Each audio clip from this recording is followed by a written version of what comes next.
Good evening and welcome to another edition of our special package on the Nigeria Investment Summit that took place recently in London. Tonight's program will feature 4 of the highly impressive presentations that were made by Nigeria's star-studded lineup that featured 6 federal ministers and 6 state governments.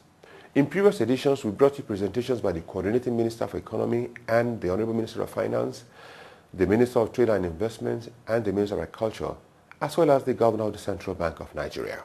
Tonight, we bring you presentations by the Ministers of Petroleum, Works, ICT, and Power. Their various presentations were followed by panel discussions, as well as Q&A and interactive sessions with members of the audience.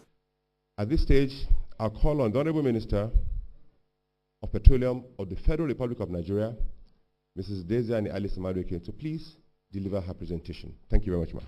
The topic that we are taking in terms of the investment opportunities in the downstream, the petroleum sector, of course, a highly topical one at this point in time. And so I will give you an overview of the current investment opportunities in the downstream sector. But since I know how critical the petroleum industry bill is in terms of the underpinning framework to the entire oil and gas sector in Nigeria going forward, I will also give you a holistic overview of the petroleum industry bill, which we sent or which Mr. President sent to the National Assembly last week, or about a week ago. The new PIB allows in general for a totally liberalized private sector-led industry, operating on the principles of international best practices. It allows for an open and transparent framework, like I said, for petroleum sector businesses, and provides an attractive investment environment that cuts across the various sectors. It has a flexible fiscal and taxation model that allows for commensurate returns on investment and provides what we felt is a very sustainable environment for petroleum industry business to perform in the country as a whole. We have increased government take from 61% to 72%, but projects will continue to be profitable even with that, as against the current fiscal terms, where the Nigerian government was taking in revenues that were the lowest amongst its peer countries. I think also the proposed increased government take of 72% is not only competitive when we look at the scale of other government takes around the world, but actually lower than Norway, Indonesia, and in fact Angola, one of our neighbors. If you recall, the 1993 PSC terms were based on $20 a barrel crude oil prices in real terms.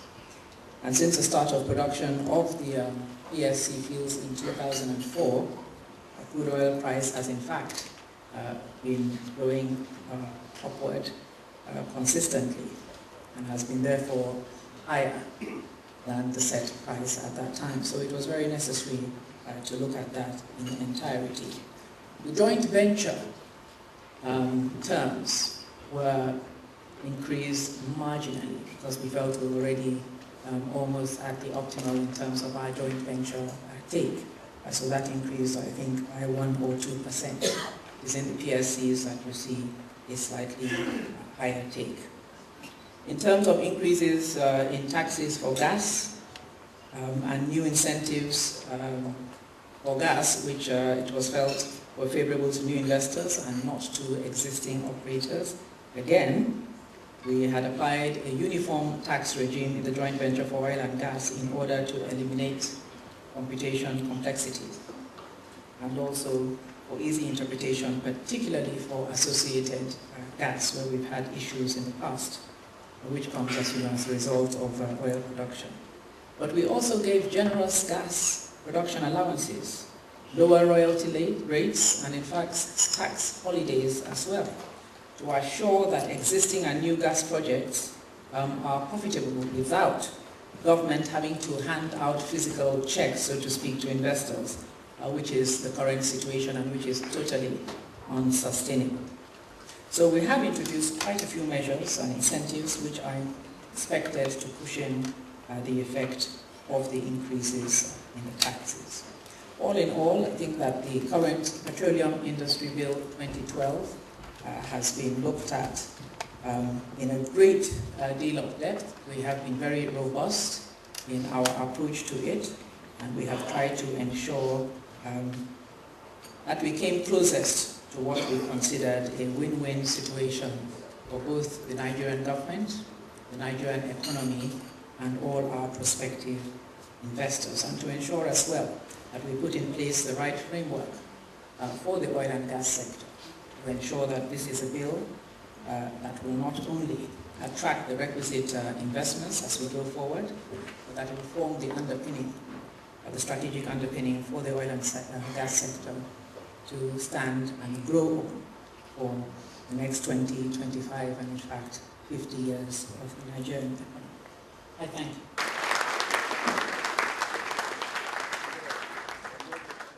What Delta State is doing to create this healthy environment that we are seeing in the West, and if it can be replicated or even bettered using the oil and gas sector as an example? We are focused from Delta State on two major aspects of the bill. One is the one promoting health, safety, and the environment, because we are the greatest sufferers of this, the degradation and the pollution of an environment. And then she also talked about a community fund for the host communities, which I think is excellent. We welcome very, very well in Delta State, because like I said, that is the hotbed where all this is going to be done.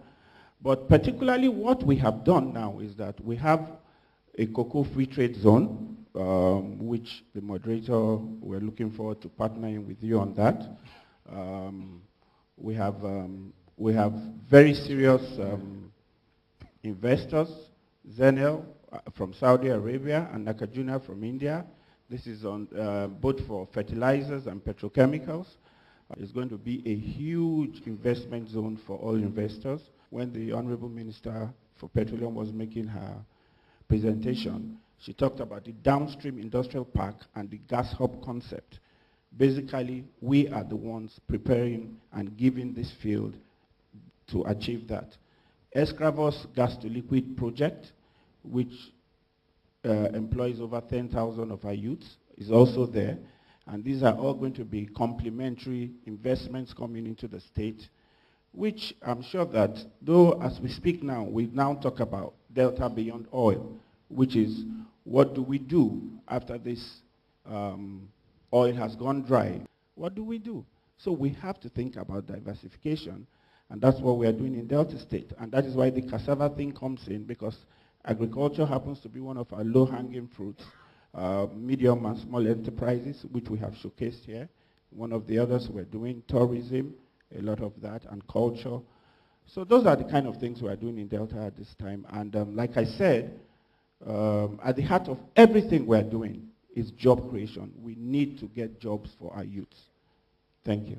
I'd like to ask Rolake, who is, her background comes from the research aspect, and having heard everything that has been said, would you say that the interest of Nigeria to create themselves into a hub for gas, into a hub for oil and gas and all of that is sustainable, is achievable, and that having seen what you know in the industry, can Africa really become who they say or what we think that we want to be? Nigeria is the biggest crude oil producer in the West Africa sub-region, but also the biggest importer of refined product. Cote d'Ivoire, which produces an average of 30,000 barrels a day, actually has 50% of the refined product market in the West Africa sub-region. I think there's a real opportunity for Nigeria to capture a significant aspect of regional refined product trade, which we're currently missing. The second point I wanted to make was that people often talk about the oil and gas industry as this enclave industry from which other parts of the economy don't benefit. One of the products I'm quite bullish on, for instance, is LPG, liquefied petroleum gas. We have an issue of deforestation in Nigeria, logging, which is going on at a fast rate. LPG is a cleaner fuel. It's clean biofuel, which would reduce the consumption of biomass, which causes deforestation.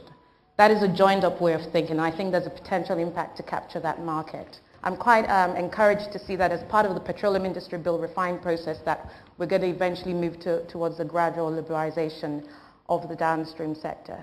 And then there's the regional and hub question, which comes back to what you said, is that as Nigeria can become a regional hub, storage and logistics hub, I think there are many bottlenecks which we're starting to see clear, but we're now seeing, for instance, in neighboring Ghana, which is now an oil producer, the oil region of Takoradi is now attracting new investment as a logistics hub and base for West Africa's refined product market. And I think there's a lot more that needs to be done with that. But I will emphasize, certainly from a financial perspective, that economics, bankability, and the legal regulatory framework and price mechanisms have to be right.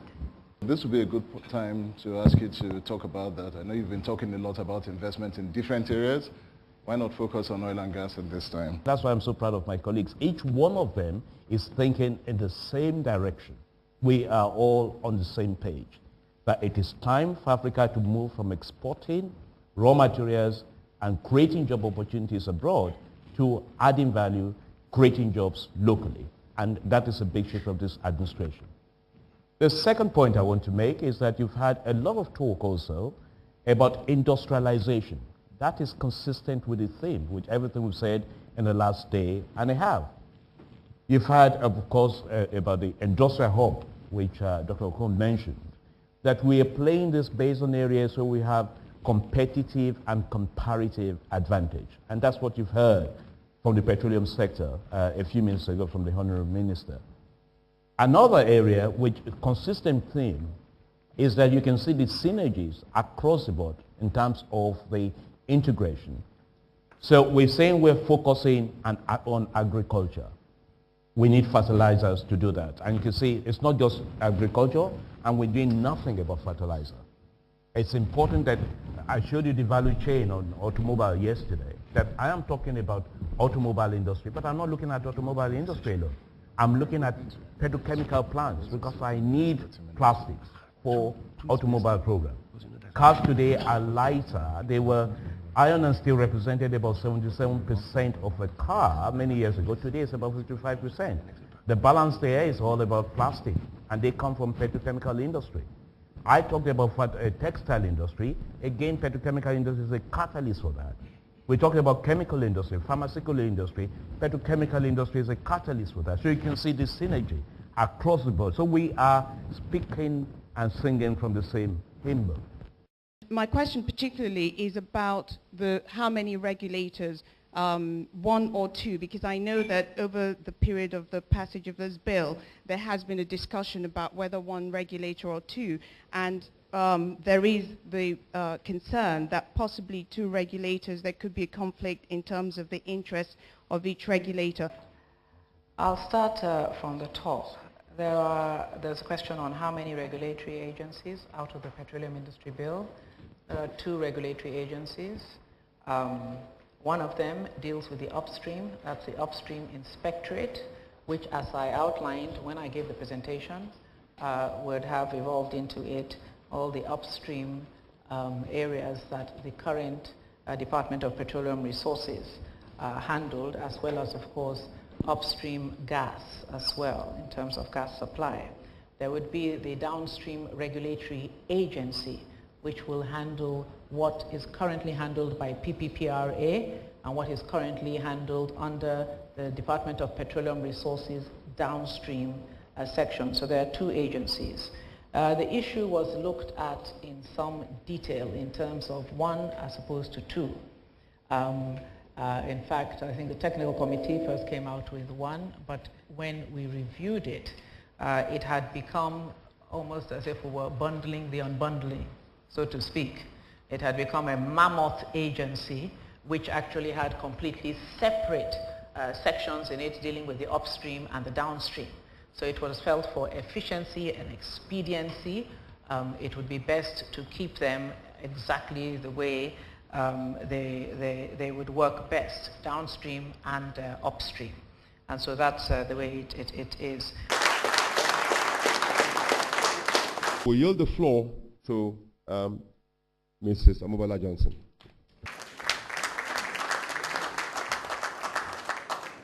In terms of where the investment opportunities are.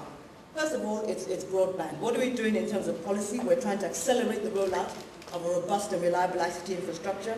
It means reducing the barriers to rolling out that infrastructure, whether it is right of way or deploying base stations, promoting the interconnectivity that Kim spoke about, and reducing the waste of capital that we are seeing today, where every mobile network operator is building their infrastructure instead of connecting and sharing that infrastructure, and ensuring that we have initiatives that address the last mile and spectrum utilization. Let me just give you a very quick example in terms of the opportunities that exist in this sector. Today we have less than 100,000 kilometers of fiber in Nigeria and about 20,000 base transceiver stations. When you take a country like the UK, which is a third of the size of Nigeria, about 280,000 square kilometers, Nigeria is about 1 million, 62 million people in the UK compared to 167 million in Nigeria. The UK has 54,000 base stations, and BT alone has 3 million square kilometers of fiber optic across this country. So it just shows you the size of the opportunity we're talking about. The network operators cannot do this alone. It requires long-term, low-cost funds to do this. It requires fairly significant gestation periods for this infrastructure to be commercial. But regardless of that, what we are seeing is that there are tremendous opportunities for deploying this terrestrial fiber optic network. There are opportunities for wireless broadband, which is not relying on the fiber optic network, but on the base stations. And of course, there are opportunities for satellite operators who will then deploy bandwidth to areas that are not that easy to get to. Related to that infrastructure is end-user devices, because really, when you build infrastructure, you've got to have people using it, and you've got to have services and content available on that infrastructure. And people need devices to utilize this infrastructure. When you look at the device market, it is huge. We had, like I said, we've got 90 million mobile phones. We've got, our PC penetration is actually quite low. We're one of the lowest in Africa, interestingly. There's 4.5%. Out of this PC penetration, only 30% we import about, or we consume about 700,000, 800,000 PCs every year. Only 30% of these PCs are actually assembled in Nigeria. There's a tremendously huge market for us to increase the local production, the local assembly of computers in Nigeria, and also to reduce the cost of computers. Today, a low-end laptop is costing 50,000 naira. It's still too expensive in terms of the ubiquity we want for PCs, and also telephones are still costing about 5,000 naira. So the opportunities here are really for device assembly. There are opportunities for personal computers, laptops, tablets, and of course, very importantly, the after-sales support. And we're looking to develop after-sales digital service centers all across the country, and that requires some investment for that infrastructure, but more importantly, it creates a number of jobs. Central Bank has just initiated a cashless or cash-light policy, basically trying to reduce the amount of cash that is in circulation. And the way that this is being done is to accelerate the rollout of point-of-sale machines where you can actually transact business using your ATM or your bank cards as opposed to cash. In Lagos alone, we've rolled out, or we are rolling out 150,000 of these POS machines. As this is being taken out across the country, this is another opportunity for end-user devices assembly. If it's 150,000 in Lagos, multiply that by about 5 or 6 for the major commercial centers, and add another, 500,000 or so for the not so commercial centers. So there's huge opportunities that are in that area, again, for end-user devices, but more importantly, for data. As we do more and more on the internet, there's more and more need for data that is going to be kept somewhere and is going to be analyzed and mined for various other things. So there are opportunities in terms of for data center deployment and management. We're already seeing that. For application hosting, business continuity, and of course internet service provision. And the beauty of investing in ICT is because you've got a whole spectrum of investments. You can invest $1 million in an innovation fund and get tremendous returns if you back a successful young Nigerians, or you can invest $1 billion in digital terrestrial infrastructure or in broadband and in delivering broadband infrastructure. So the spectrum for investment is tremendous, And I hope that by this very first presentation, I'll be able to show you why I wanted to be at this summit and why it's important for us to begin to look at ICT both as infrastructure, investing in infrastructure for the broadband infrastructure, investing in services for the value-added services, call centers, domestic outsourcing and all of that, and also investing in people, which is very important for us in Nigeria. Thank you very much. Chandler, I'm going to ask you a question before we throw it open to the public. As a global infrastructure investor, what would you like to have in place in Nigeria to make you deploy resources in the country? As an investor, I think, and someone who advises investors as well, it's really important to have the right laws, and I'm delighted, having spoken to the ICRC before and gave a speech in Nigeria a couple of years ago on this very subject. It's very important to have the right laws. It's very important to invest in the right advice, and I'm very delighted to see that you're actually doing that at both the state level and the national level, which is get the right kind of advisors, get very, very strong relationships and service-driven relationships with the private sector, meaning, and this is something that I always evangelize on throughout the world, which is concentrate on what your outputs are. What is it you actually want from this investment? What are the people, what do the government and the people require from this investment? Is it better education? Is it better roads, better communication, better transportation, better agriculture? Whatever it is, focus on that rather than on the details of some technical thing, some technology. Focus on the really big outputs which your citizens are going to appreciate you for and are going to improve the lives of the people. And it sounds like a motherhood statement, but it's a very, very strong element of all PPPs. Domesticating economic activities in by the telco operators within the country. What is your ministry or NCC doing to drive this? I think that with the telecoms operators, how do we get more participation of the local industry? There are a number of ways. First of all, like I said, the telecoms companies are the ones that are building the infrastructure today. And one of the things we're trying to do is to encourage, if you remember that slide I showed, there's a very small infrastructure provider industry. And what we're trying to do is actually grow that circle where we're having local infrastructure providers actually providing that infrastructure. So for example, Main One, which is a domestic company, is the one that has bought about 2 or 3 terabytes of undersea cable into Nigeria today. We need to have local companies that are the ones actually building that infrastructure to take that capacity inland. And for that to happen, we need them to be supported by low-cost long-term funds, which I hope the Bank of Industry will do for us. Also looking at services, because when you have a mobile infrastructure, you have value-added services. We're trying to increase domestic participation in that. And value-added services comes from things like developing software that you can deploy over this infrastructure. And finally, this is a different call now.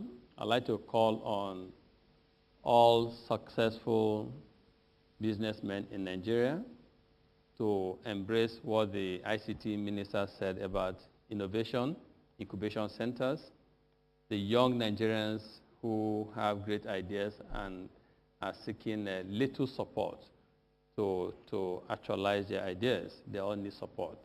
So this is not about PPP per se, but this is about being developmental, being catalytic, and actually assisting to create the next generation of Nigerians and Africans. Thank you very much. At the end of the summit, we saw the views of some of the delegates. But what this conference really shows is not just the vision of the Bank of Industry, but really the array of investment opportunities that are there in Nigeria. But what really struck me, and maybe because I'm an IT kind of person, was what the Minister of Information Technology said yesterday. There's so many elements in technology that I don't think people are paying attention to where there are tremendous investment opportunities. If you've got 90 million cell phone users, mobile phone users, I mean, the mobile phone platform for doing health, for doing ag, for not only just transferring money, but doing a whole host of things are just enormous. And I think that that's a new area for at least American investors that I don't think they're paying enough attention to. The other thing about building PCs, having PC manufacturing opportunities in Nigeria, I don't think enough potential investors are even seeing that as an opportunity. So that to me struck me more than anything else, because it was one area where I don't think a lot of people had thought about. They think about IT as just bringing a laptop to a school or building the fiber optic infrastructure. But the investment opportunities that she outlined yesterday I think are tremendous, and I think it really is just the pinnacle of what Nigeria has to offer.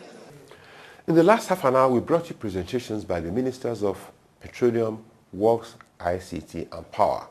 They discussed the investment opportunities in their various sectors. It's on this note that we conclude this night's package on highlights from the London Investment Summit. It's good evening and have a pleasant night.